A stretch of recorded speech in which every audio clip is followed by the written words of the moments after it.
hər birinizi. Mən Berdiyev Almaz Riyaziyyat müəllimim. Bu günlər sizə 6-cı sinif mövzusu olan sadə və mürəkkəb ədədlər haqqında danışmaq istəyirəm. Artıq biz 6-cı sinifdə sadə ədəd və mürəkkəb ədəd haqqında məlumat öyrənirik. Sadə ədəd nədir? Yalnız bir böləli olan ədədlərə sadə ədədlər deyilir. Hansılar misal ola bilər? Məsələn, 11, 101, başqasını yazaq, 23 və s. Bunlar sadə ədəddirlər. Amma elə 3 rəqəmli, 4 rəqəmli ədədlər var ki, biz çətinlik çəkirik onların sadə və ya mürəkkəb olduğunu. Mən əzbərləyə bilmirəm, mən heç cür yadımda saxlaya bilmirəm, necə eləyək? Asan bir metodunu deyimsə, indi 6-cı siniflərə bir qədər üsul çətin gələ bilər, çünki burada artıq kvadrat köklərdən istifadə edəcəyik. Amma yuxarı sinif şagirdləri, 8-ci sinifdən yuxarı şagirdlər artıq bu haqqında məlumat öyrənirlər. Deməli, biz 173-dən təqribi kök alırıq. Təqribi kök alma hansı iki tam kökdən ədəd çıxanlar deməkdir.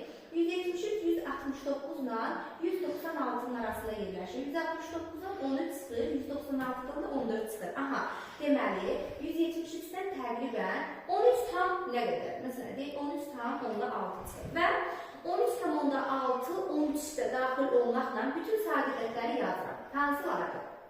13, 11, 7, 5, 3, 2.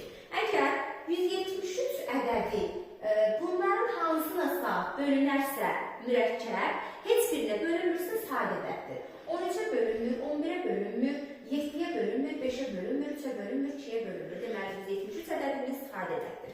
Keçsin mürəkkəb ədədə. Mürəkkəb ədəd 2 və daha çox böləni olan ədəddir. Məsələn, 25 1-ə bölünür, 5-ə bölünür və 25-ə bölünür. Baxırıq ki, artıq 2-dən çox bölən var. Deməli, bu mürəkkəb ədəddir.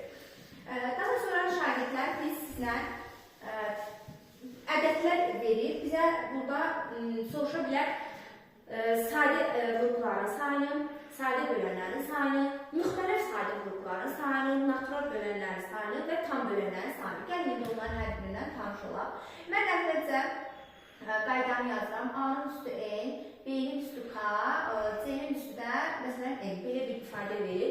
Əsas biz diqqət etməliyik burada. Verilən A, B, C, yəni əsasımız standart formada olmalıdır. Standart deyildə nə başa düşürük? Sadə ədəd olmalıdır. Bu halda biz, əgər bizdən soruşsa, sadə qrupların sayını tapın. Sadə qrupların sayı. Sadə qrupların sayını tapın deyəndə dəyişənlərin üstlərini toplayırıq. N, K, E. Bu oldu bizim sadə qrupların sayı. Daha sonra soruşuruz. Bəzi kitablarda müxtəlif sadə bölən, bəzi kitablarda isə müxtəlif sadə qrup. Deməli, şagirdlər qarışdırmırıq.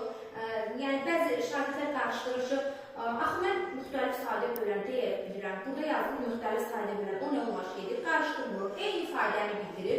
Müxtəlif sadə qrup və ya sadə bölən deyəndə əsaslara baxırıq. Əsaslarımız yəni A, B, C. Neçə dənə olacaq?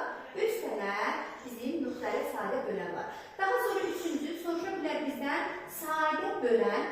Sadə bölənlə müxtəlif sadə bölən hər ikisi eynidir, yəni sinonim sözlərdir. Sadə bölən deyəndə də biz A, B, C, yəni burada da olacaq 3 dənə. Daha sonra dördüncü, natural bölən. Natural bölən. Natural bölən istəyəndə biz dəyişənlərin üzərinə, yəni üstlərin üzərinə bir gəlməklə, bir-birinə vurmaqla natural böləni tapırıq. K üstəgəl 1, N üstəgəl 1. Daha sonra 5-ci, soruşa bilər bizdən tam bölən. Tam bölən sayını. Tam bölən sayını tapmanda 2-ni vururuq natural bölənə. 2 vurulsun natural bölən bizim tam bölənimizi sayıdır. İndi gəlin, bu dediklərimə uyğun bir dənə misal yazaq. Misallar üzərində daha ətraflı başa salacağım sizə.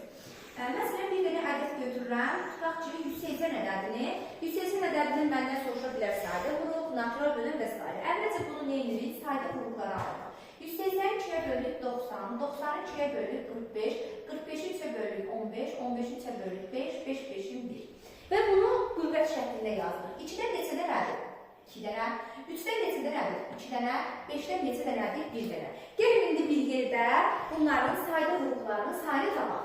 Sadə qrupların sayı dedik ki, üstlərini toplayırdıq. Yəni, 2 üstəgəl, 2 üstəgəl 1 eləyəcək 5 dənə.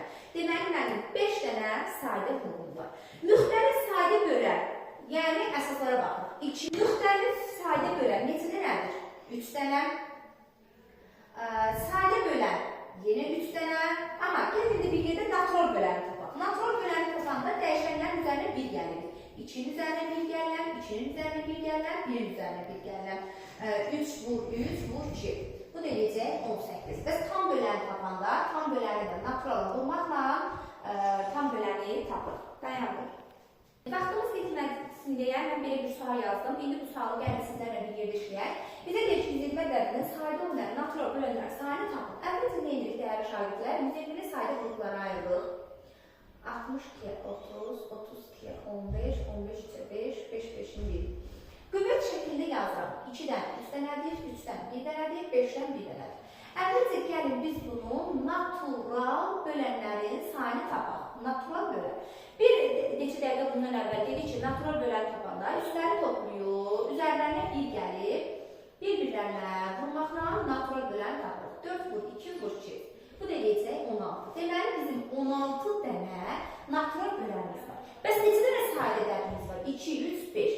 3 dənə sadəmiz var. Amma bizdə şərtdə sadə olmayan istilahı. Onda ümumi naturaldan sadəni çıxmaqla 13 dənə sadə olmayanı tapırıq. Belə dəyərli şagirdlər, ümid edirəm sizlər üçün yararlı video oldu. 6-cı sinif mövzusundan qısa da olsa mövzu izahı çəkməyə çalışdım sizə. Sağ olun, salamat qalın.